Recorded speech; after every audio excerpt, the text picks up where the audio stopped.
Hello friends, पिछले lecture में हम लोग बात कर चुके हैं आर्टिकल नंबर 14 के बारे में। आर्टिकल नंबर 14 को हम लोग समझ चुके थे कि उसमें दो कंसेप्ट, इक्वलिटी बिफोर लॉ और इक्वल प्रोटेक्शन ऑफ लॉ, वो दोनों कंसेप्ट हम लोग पिछले लेक्चर में कंप्लीट कर चुके हैं। हम लोग ये जानते हैं कि ये फंडामेंटल राइट्स का सीरीज है, फंडामेंटल राइट के अंतर्गत आता है, पार्ट 3 में आता है। पार्ट 3 जो है आर्टिकल डील करता है 12 से लेकर के 35 तक, ये हम लोग जानते हैं। तो जिसमें हम लोग आज जो करने वाले हैं आर्टिकल नंबर 15 को कंप्लीट करेंगे। उसके पहले आर्टिकल 12, 13 और 14 कर चुके हैं। तो चलिए आज का लेक्चर शुरू करते हैं। मैं हूं के कश्यप और प्यारा चैनल आपका IQ कश्यप। चलिए आर्टिकल 15 के अंदर क्या लिखा हुआ है, ये डिस्क्रिमिनेशन के अगेंस्ट कहा गया है कि कहीं भी किसी भी ग्राउंड पे आप क्या कर सकते हो, किसी भी व्यक्ति से आप डिस्क्रिमिनेट नहीं कर सकते हो।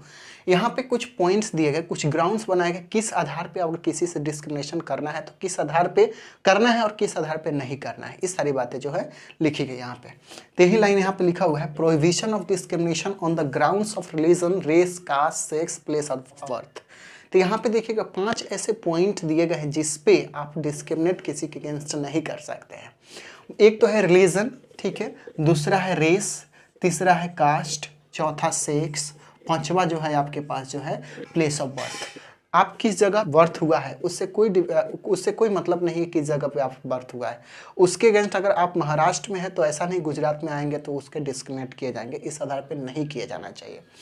तो ऐसे 5 पॉइंट्स हैं जिस पे आप किसी भी व्यक्ति को डिस्क्रिमिनेट नहीं कर सकते हो। अदरवाइज इसके 5 पॉइंट्स के अलावा किसी भी बात पे आप कर सकते हो। उसके बाद भी नए नए पॉइंट्स इसमें डाले गए हैं, उसको हम लोग समझेंगे। तो इतना याद रखिए, कितने ग्राउंड्स दिए गए हैं, तो 5 ऐसे ग्राउंड है जिस पे आप किसी भी व्यक्ति को डिस्क्रिमिनेट नहीं कर सकते, मतलब प्रोहिबिट किया हुआ है कि इस आधार पर तो कम से कम आप डिस्क्रिमिनेट नहीं करोगे। ये बात कहता है आर्टिकल नंबर 15। आर्टिकल 15 सिर्फ इतना याद रखिए कि डिस्क्रिमिनेशन के अगेंस्ट है, जिसमें 5 बेस बनाए गए हैं। कौन से? रिलीजन, रेस, कास्ट, सेक्स और प्लेस ऑफ बर्थ। 5 ऐसे पॉइंट पे आप डिस्क्रिमिनेट नहीं कर सकते। अब रही बात, हम लोग पहले ही आर्टिकल 12 में पढ़ चुके हैं कि ये जो फंडामेंटल राइट्स का उल्लंघन करता है तो हम लोग किसके अगेंस्ट में रिट दायर करते हैं, तो हम जानते हैं स्टेट के अगेंस्ट में दायर करते हैं। तो यहाँ पे जो आर्टिकल 15 है वो डिफाइन कर देता है कि ये जो ग्राउंड जो दिए गए हैं वो स्टेट के लिए भी लागू होता है और प्राइवेट इंडिविजुअल के लिए भी लागू होता है। ऐसा नहीं कि यहाँ पे सिर्फ स्टेट पे और फिर प्राइवेट पे नहीं होगा, नहीं, इंडिविजुअल भी अगर कोई भी इस बेस पे अगर कोई भी उल्लंघन कर रहा है या फिर डिस्क्रिमिनेट कर रहा है तो उसके अगेंस्ट आप केस कर सकते हैं। तो ये बात कहता है कौन सा? आर्टिकल 15। इसके बाद देखिएगा, इसी चीज को अच्छी तरह से इसी बात को लिख दी है, prohibition discrimination both by the state और द प्राइवेट इंडिविजुअल। इसको ये स्टेट भी, स्टेट मतलब गवर्नमेंट, अब गवर्नमेंट अथॉरिटी की बात करता है। तो आर्टिकल आप 12 देखेंगे तो समझ में आएगा स्टेट कौन सा है। और प्राइवेट इंडिविजुअल भी क्या करेगा, इसके लेकर के डिस्क्रिमिनेट नहीं कर सकता। ऐसा नहीं कि उसमें सिर्फ स्टेट के बारे में लिखा है तो स्टेट नहीं करेगा, मैं तो कर सकता हूँ, तो ऐसा नहीं है। आप भी इस बेस पे डिस्क्रिमिनेट नहीं कर सकते। इसलिए यहाँ पे क्लियर लिखा हुआ है कि ये प्राइवेट इंडिविजुअल के लिए भी लागू होता है। कुछ ऐसे पॉइंट्स दिए गए हैं जिसको आपको याद रखना है कि किस बेस पे आपको कहाँ पे रेस्ट्रिक्शन पहले था उसको समाप्त कर दिए गए। जैसे निचले कास्ट के लोग जो है वेल यूज़ नहीं करते थे, जैसे कुआं है, अगर बड़े लोग को वहाँ पानी भर रहे तो छोटे लोग नहीं भर सकते थे। वहाँ पे इसको अब क्या किया गया है कि जनरल यूज़ के लिए अब कर दिया गया कि कोई भी वहाँ जाकर पानी पी सकता है, ऐसा करके। तो यहाँ पे लिखे restriction access to the shops, public restaurants, hotels and the place of the public entertainment and also use the well tanks and the bathing roads. ये सब चीज़ जो है जनरल लोगों के लिए, सब जनरल मतलब वो नहीं, जनरल सभी लोगों के लिए ये है। यहाँ पे आप डिस्क्रिमिनेट नहीं कर सकते, ये सभी के लिए है। यहाँ पे ऐसा नहीं कि आप अपर कास्ट के हो तो रोड पे अच्छे से चलोगे, लोअर कास्ट के हो तो रोड पे नहीं चलने दोगे।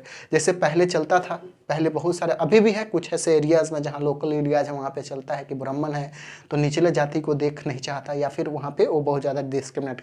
कुछ ही दिन पहले यूपी में एक केस आया था जहाँ पे बारात गाँव से होकर के नहीं जाने दिया जा रहा था निचले कास्ट के, तो पुलिस वहाँ पे गए, पुलिस उस बारात को उस गाँव से क्रॉस करवाई थी। वो गाँव जो था ब्राह्मण का था, इसलिए ऐसा हुआ था। इस केस को आप देखे होंगे। अब देखिएगा, यहाँ पे तो कहा गया कि डिस्क्रिमिनेट नहीं करना है किसी भी आधार पे।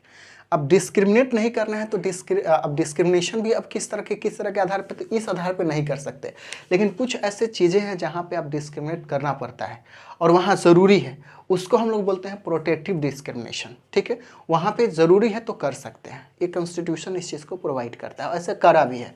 जैसे मान लीजिए अपर कास्ट को जानते हैं कि उनके पास कुछ संपत्ति है या फिर वो ठीक ठाक क्लास के हैं, तो निचले क्लास को अगर कुछ बेनिफिट मिल रहा है गवर्नमेंट के तरफ से, ठीक है, गवर्नमेंट की तरफ से बेनिफिट मिल रहा है, तो फिर डिस्क्रिमिनेशन है अपर क्लास के साथ में।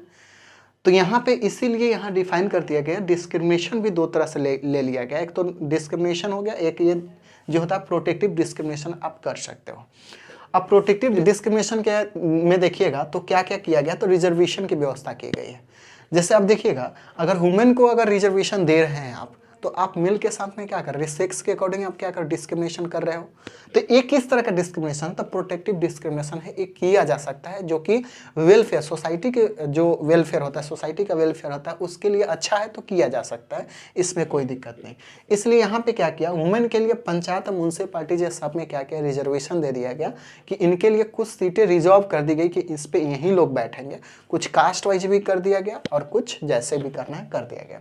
उसी तरह चिल्ड्रन के लिए, जैसे अभी के देश में 6 साल से 14 साल के बीच में, ये आर्टिकल 21 भी समझे, 21 का ये क्या करता है, फ्री एजुकेशन की बात करता है। तो ये भी क्या है, एक तरह का रिजर्व है, एक तरह का क्या है डिस्क्रिमिनेशन है, लेकिन एक इस तरह का प्रोटेक्टिव डिस्क्रिमिनेशन है, तो ये किया जा सकता है वेलफेयर के लिए, सोसाइटी के लिए जरूरी है, किया जा सकता है। उसी तरह एससी के लिए, शेड्यूल कास्ट के लिए 15% रिजर्वेशन हम लोग जानते हैं, एसटी के लिए 7.5, शेड्यूल ट्राइब्स के लिए 7.5% रिजर्वेशन है, ओबीसी के लिए 27% है, और उसके बाद में क्रीमी लेयर एक नया बना है, तो इसमें भी कुछ हटैया हुआ है, आप समझ सकते हैं।